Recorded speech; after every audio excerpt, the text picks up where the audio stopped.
Subscribe பண்ணாதவங்க subscribe பண்ணுங்க. அப்படியே பக்கத்துல இருக்க பெல் ஐகானையும் பிரஸ் பண்ணுங்க. விசாக நட்சத்திரத்துல பிறந்தவங்களுக்கு இந்த 2025 வருஷம் எப்படி இருக்குங்கிறதான் இப்ப பார்க்க போறோம். விசாக நட்சத்திரம்னாலே நீங்க 1, 2, 3 பாதத்துல பிறந்தீங்கன்னா துலா ராசியில பிறந்திருக்கீங்க, உங்களுக்கு தெரியும். விசாக 4ஆம் பாதத்துல நீங்க பிறந்தீங்கன்னா விருச்சிக ராசியில பிறந்திருக்கீங்கன்னு தெரியும். இங்க நீங்க எந்த ராசியில வேணாலும் பாருங்க, ஏன்னா இங்க நம்ம ராசி பலன் சொல்லல.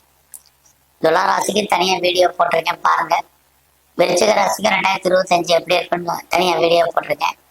இன்னும் சொல்ல போனா துலா லக்னத்துக்கும் விருச்சிக லக்னத்துக்குமே தனித்தனியாவே வீடியோ போட்டிருக்கேன். இங்க நம்ம பார்க்கறது விசாக நட்சத்திரம் மட்டுமே. நீங்க எந்த ராசியில வேணாலும் பிறந்திருக்கலாம்.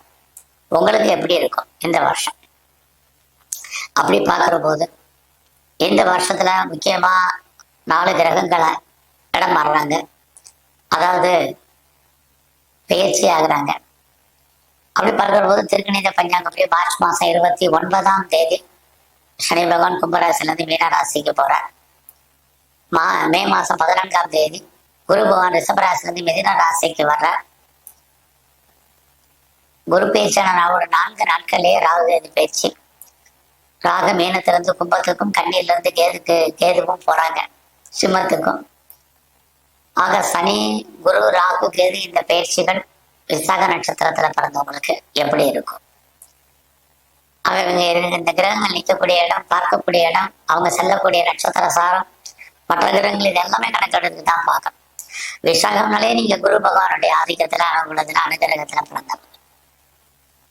முதல்ல விசாக நட்சத்திரத்துல பிறந்தவங்களுக்கு பொருளாதார நிலைகள் எப்படி இருக்கு, ஏதாவது வருமானம் சம்பாத்தியம் இருக்கா, அதிர்ஷ்டம் இருக்கான்னு பார்க்குறோம்.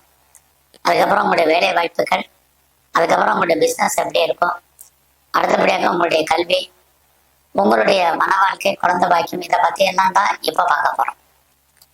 விசாகம் அப்படின்னாலே உங்களுடைய பொருளாதாரம் எப்படி இருக்கு, மே மாதம் வரைக்கும் உங்களுக்கு ரொம்ப நல்லா இருக்கும். அதுக்கப்புறம் எனக்கு வருமானம் இல்லையா இப்படிலாம் கேட்காதீங்க, அதுக்கப்புறமும் உங்களுக்கு உண்டு. ஏன் மே மாதத்து வரைக்கும் நல்லா இருக்கும் அப்படின்னா, அப்போ உங்கள் கையில் மணி ரொட்டேஷன் பெரிய லெவலில் இருக்கும். அப்பயும் உங்களுக்கு செலவுகள் இருக்கு. ஆனா அதுக்கப்புறம் மே மாசத்துக்கு அப்புறம் செலவினங்கள் உங்களுக்கு கூடும்.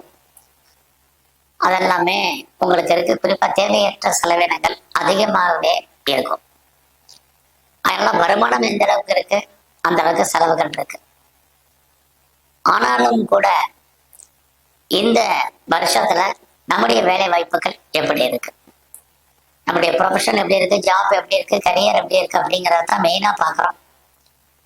அப்படி பார்க்கிற போது ஓரளவுக்கு பரவாயில்ல. அதே மார்ச் மாசத்துல இருந்தே உங்களுடைய வேலை வாய்ப்புகள் ஓரளவுக்கு பரவாயில்ல. நான் வேலையில நல்லதொரு மாற்றத்தை எதிர்பார்த்து காத்துட்டு இருக்கேங்கிறவங்களுக்கு கண்டிப்பா உண்டு. வேலை இருக்கு, இது வரைக்கும் நான் பெரிய லெவலில் எஃபர்ட் எடுத்து பண்ணியிருக்கேன், ரெகக்னைசேஷன் இல்லை அப்படின்னு நினைக்கிறீங்கன்னா கண்டிப்பா உங்களுக்கு ரெகக்னைஸ் கிடைக்கும். இது எல்லாமே மார்ச் 29க்கு அப்புறம். வேலையே இல்லை, நான் சும்மா இருக்கிறேன் அல்லது சும்மா இருக்கிறவங்களுக்கு எப்படி வேலை கிடைக்குங்கிறவங்களுக்கும் மார்ச் 29 அப்புறம் ஏதாவது ஒரு வேலை இருக்கு. எனக்கு வயசாயிருச்சு வேலை இல்லைன்னு யாரும் கவலைப்படாதீங்க, ட்ரை பண்ணுங்க, உங்க வயதுக்கு தகுந்த வேலை மட்டும். நான் பார்க்கும் கம்பெனியை விட்டு வெளியில வந்து எனக்கு கிடைக்குமானா கண்டிப்பா வேலை கிடைக்கும்.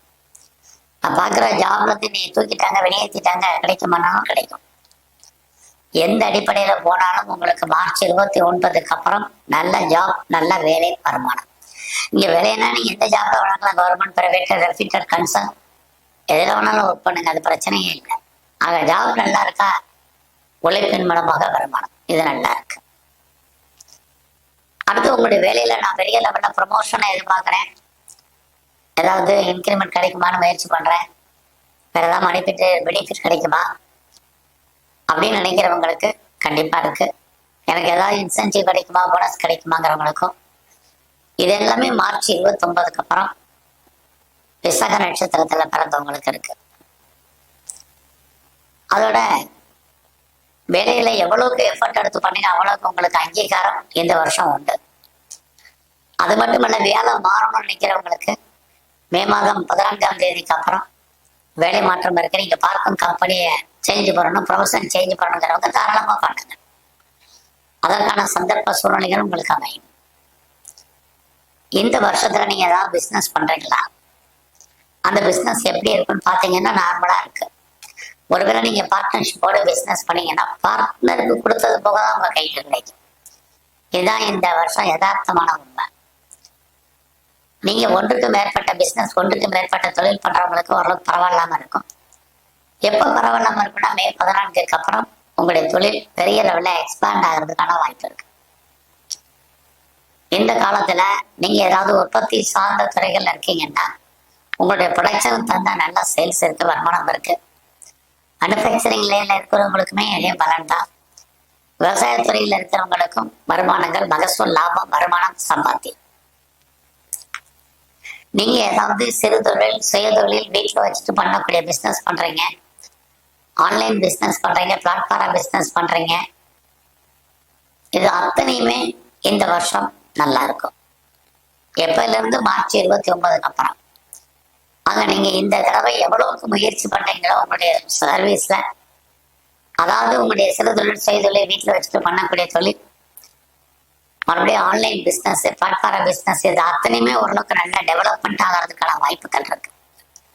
இது வரைக்கும் எனக்கு திருமணம் நடக்கல, விசாக நட்சத்திரத்துல பிறந்த எனக்கு அப்படிங்கிறவங்களுக்கு திருமணம் உண்டு. எப்போ உண்டுன்னா மே 14க்கு அப்புறம் உண்டு. உங்களுடைய மன வாழ்க்கை மகிழ்ச்சி, சந்தோஷகரமாக இருக்கும். அது இல்லாம உங்களுக்கு குழந்தை இருக்கான்னா கண்டிப்பாக குழந்தை உண்டு. மே 14க்கு அப்புறம் குழந்தை பாக்கியத்துக்கான வாய்ப்பு, தெய்வ அனுகூலத்தான் உங்களுக்கு உண்டு.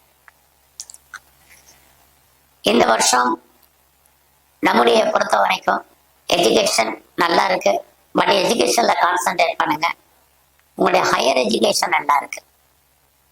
நீங்க இந்த காலகட்டங்கள்ல எந்த அளவுக்கு உங்களுடைய அரசியல் வாழ்க்கையில நீங்க நல்லா இருக்கீங்களோ அந்த அளவுக்கு பெரிய லெவல்ல பாப்புலாரிட்டி வருவீங்க. பெருசா நாங்க ஷேர்ஸ்ல இன்வெஸ்ட்மெண்ட் பண்ணணும், ட்ரேடிங் பண்ணணும், ஆன்லைன் பிசினஸ் பண்ணணும் அப்படின்னு நினைக்கிறவங்களுக்கு ஓரளவுக்கு பாசிபிலிட்டிஸ் இருக்கு. இந்த வருஷத்துல நீங்க ஸ்போர்ட்ஸ்ல இருந்தீங்கன்னா அவார்ட்ஸ் அண்ட் ரிவார்ட்ஸ் இருக்கு. இது எல்லாமே இந்த வருஷம் உங்களுக்கு விஷாக நட்சத்திரத்துல பிறந்தவங்களுக்கு உண்டு. ஆகையனால இந்த வருஷம் நீங்க பெரிய லெவல்ல எஃபர்ட் எடுத்து பண்ணுங்க. இந்த வருஷம் மெயினா உங்களுடைய உடல் ஆரோக்கியத்துல கவனம் செலுத்துங்க. இதெல்லாம் முக்கியம். நீங்க அது மட்டும் இல்ல, இந்த காலங்களில் எவ்வளவுக்கு நீங்க முயற்சி பண்றீங்களோ லைஃப்ல அந்த அளவுக்கு நீங்க சக்சஸ் பண்ணுவீங்க. உங்களுடைய முயற்சிகள் திருவினையாக்குவதற்கான வாய்ப்பு இந்த வருஷத்துல இருக்கு. அந்த முயற்சியை நீங்க எப்ப பண்ணா சக்சஸ்ஃபுல் ஆகும்னா மே மாசம் 18ஆம் தேதிக்கு அப்புறம் பண்ணுங்க. நீங்க நினைக்கக்கூடிய காரியங்கள் அத்தனையும் ஏதோ ஒரு விதத்துல சக்சஸ்ஃபுல் ஆகிறதுக்கான வாய்ப்புகள் நிறையவே உண்டு.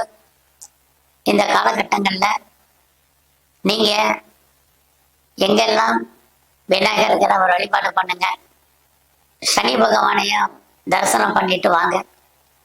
உங்க வாழ்க்கை நல்ல மாற்றம், முன்னேற்றம் அமையும். நன்றி, வணக்கம். மேலும் தகவலுக்கு எங்க சேனலை மறக்காம சப்ஸ்கிரைப் பண்ணுங்க. நன்றி.